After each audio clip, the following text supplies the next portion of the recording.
I've been in the construction industry for 25 years and I've worked on more than one continent. And I worked for big companies and smaller companies and sub trades and so on. And there's one thing that is universal across the board with all of them, and that is getting expense reports and receipts from your field crews is notoriously difficult.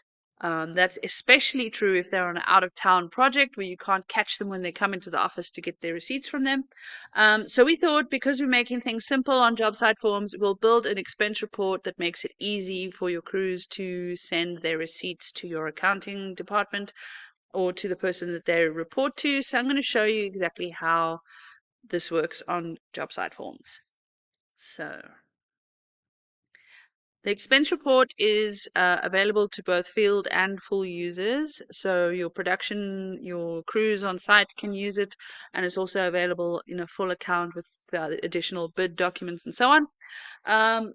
But everything is set up the same way, no matter whether you're using a field account or a full account. You would select your company and your logo that you've set up in the My Company Profiles and My Logo section. You can set up one company profile and one logo per user account. And if this is for a field account, we do recommend that the company profile is set up with whoever they report to's contact information, because as soon as you generate any of these forms, it's going to automatically send to those email accounts.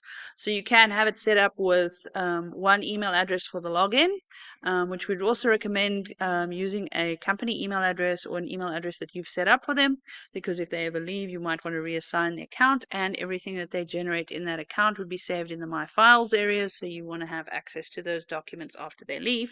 So we would recommend setting it up either on an alias or some other kind of company account that you can set it up for. But the information in the company profile is independent of the login information. So you can have 10 different crews working on different sites, and you can have the company profile information set up for the same estimator or project manager. So all of the forms generated by all of those different users would be sent to the person who's set up in the company profile. Anyway, so you would just then select your company profile that you've set up over here, or you can click there if you haven't set it up and go there and do it. But it should be auto set up for all the field users.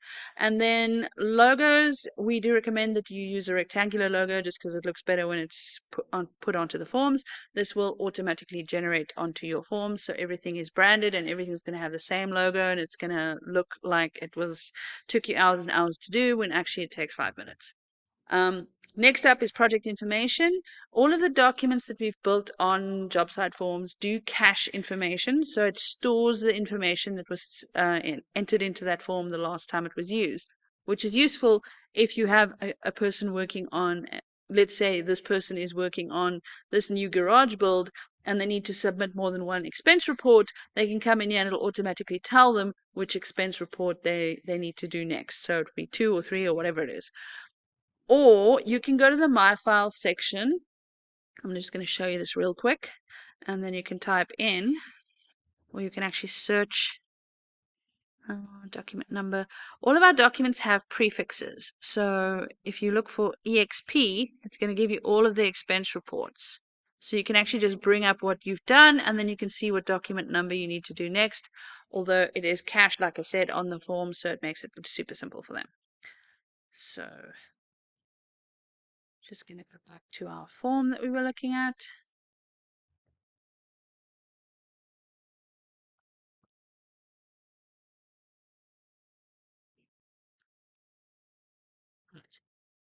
So now we're on to the revision number. Would probably not be useful for this, but just in case we've included it there. It's an optional field, so you don't have to fill in anything there. And then submitted by is the name of person submitting it. So my name.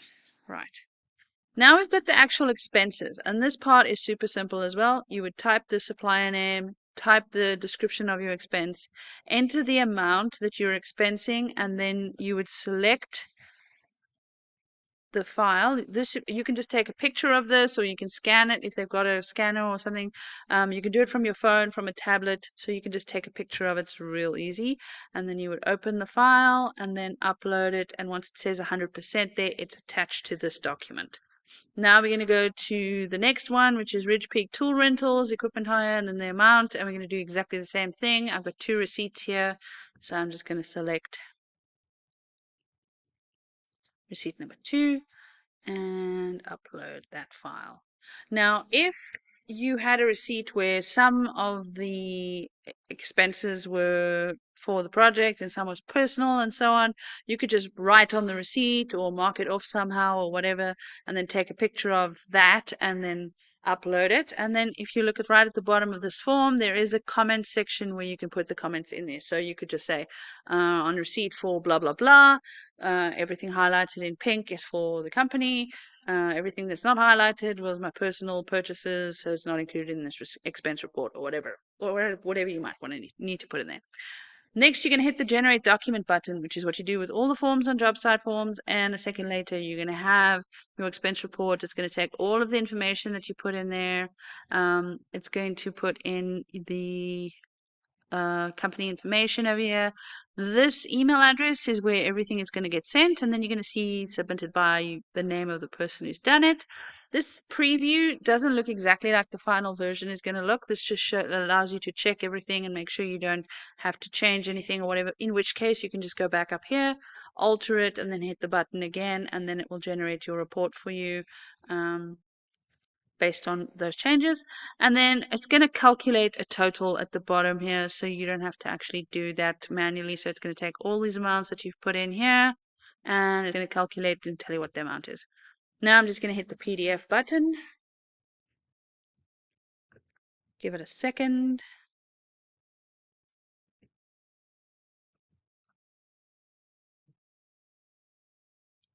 And it's generated my expense report in a PDF. Let me just see if I can move this over for you so you can see the whole thing.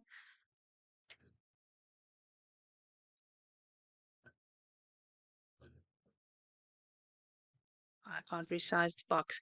But it will be a letter size PDF, and it's going to put the images of your receipts that you've taken into that document. So that's going to go off to whoever is receiving your documents so that they can submitted to accounting, whoever needs to see it. So it's an actual physical photograph of your receipt that's automatically uploaded into your form. So you can do this from a phone, from a tablet, from whatever you need to do. And then again, once it's in the My Files area, which everything, once it's generated, is going to be put there,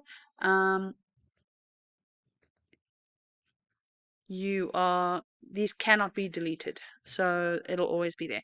As you can see, I've generated this form twice now, so I've got revision number 00 and 00, so that's exactly the same thing. If I were to make a change onto this expense report and have it as revision number 001, I could then further filter it by that and find the exact version that I want to find. So it's super simple to do this. You can upload the actual images of the receipts for what you've purchased. It takes 5 minutes. You can do it from any phone, tablet, computer, whatever you might need to do.